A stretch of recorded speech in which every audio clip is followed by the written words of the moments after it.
Cette étape critique de notre histoire, où notre vivre ensemble est menacé, notre avenir commun hypothéqué. Personne n'a envie d'entendre des discours sans effet ni lendemain, je le sais. Chacun attend des actes susceptibles d'apporter les changements espérés par notre peuple. Les mots ne suffisent plus à apaiser les colères et à réparer les injustices. Le temps est venu d'agir pour laver les affronts, rétablir les libertés publiques et garantir le respect des droits de l'homme. Peuple martyr de Guinée, nous nous rendons compte que le 5 septembre 2021 a été le début d'un véritable déclin national, le point de départ de toutes sortes de dérives.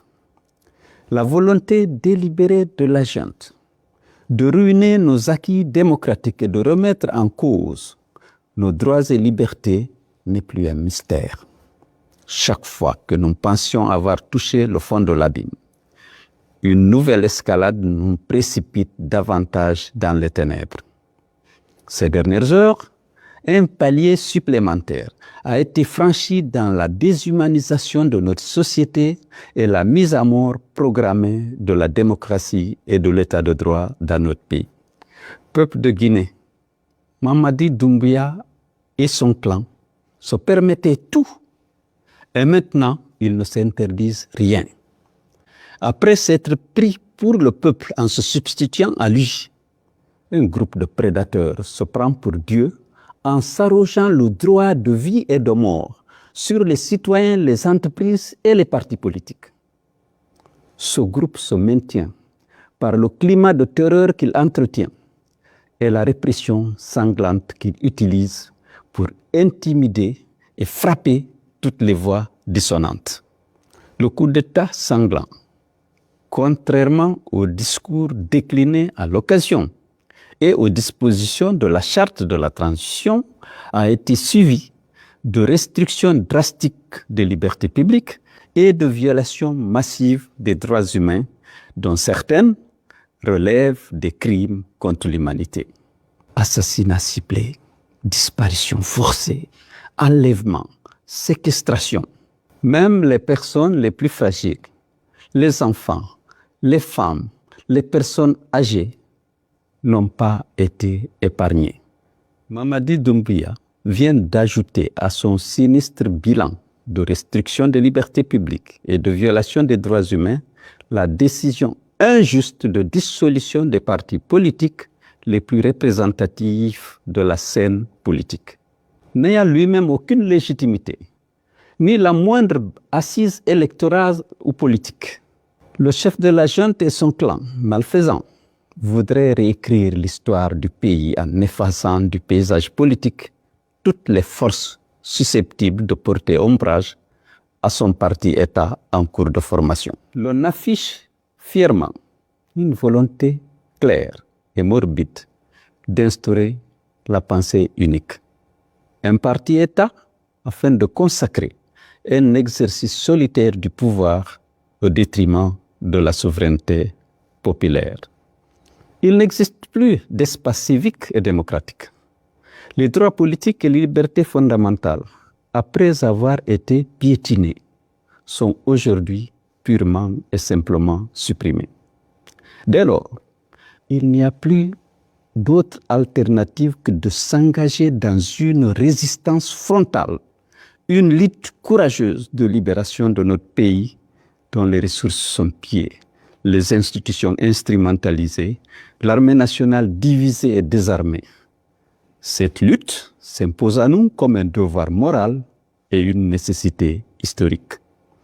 À cet égard, j'exhorte les responsables, militants et sympathisants de l'UFDG et tous les Guinéens épris de liberté et de justice à se lever comme un seul homme et à recourir à tous les moyens pour mettre fin à ce régime d'exception qui n'a que trop duré.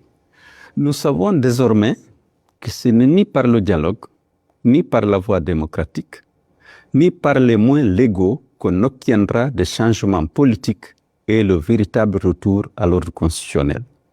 Il n'y a pas d'autre solution. Après avoir épuisé tous les recours à l'interne et face au silence, assourdissant de la communauté internationale que de nous battre pour nous libérer par nous-mêmes. Je sais à quel point les militants de l'UFDG sont attachés à la démocratie et à leurs droits et libertés. Les sacrifices qu'ils ont consentis ces dernières décennies pour défendre ces valeurs sont une illustration éloquente de cet attachement. Ils sont toujours, comme la majorité des Guinéens d'ailleurs, prêts à tout pour que notre pays ne retombe pas dans le traumatisme et les affres de la dictature.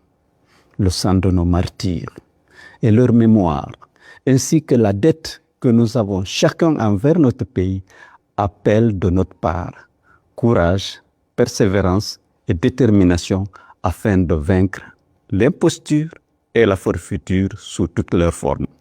J'en appelle à l'union sacrée des forces vives du pays pour réunir toutes les conditions et se donner toutes les chances d'une victoire sans appel sur ceux qui ont trahi notre peuple et leur serment. Nos clivages actuels et les rancœurs du passé sont à reléguer au second plan. Si nous voulons être unis et forts afin de parvenir rapidement à notre objectif de libérer notre pays de la dictature, le moment venu, chacun répondra de ses actes. L'oubli et le pardon habituel ont trop longtemps garanti l'impunité et encouragé la récidive. Peuple de Guinée, Mamadi Doumbia, après avoir trahi sa parole et son serment, nous déclare ouvertement la guerre en voulant effacer d'un trait de plume l'héritage de nombreuses années de conquête, de sacrifices et de lutte épique de notre peuple. Il sera vaincu par les forces démocratiques et patriotiques, majoritaires et incorruptibles. À travers toute l'histoire, on a vu comment finissent les dictatures. L'on voit le sort funeste qui attend aussi tous ceux qui soutiennent et encouragent l'oppression. Comme nous l'enseigne Thomas Jefferson, quand l'injustice devient loi, la résistance devient un devoir. Face à Mamadi et à son clan, seule la résistance nous permettra de recouvrer nos libertés individuelles et collectives, nos droits confisqués. Sous la dictature, nous périrons tous. La dignité de notre peuple et l'honneur de notre pays ne sont pas négociables. La dictature ne passera pas. Les tyrans tomberont tous, soyez-en sûrs. Vive la lutte, vive la résistance patriotique, vive le peuple de Guinée, libre et souverain. Mes chers responsables, militants et sympathisants de l'UFDG, mes très chers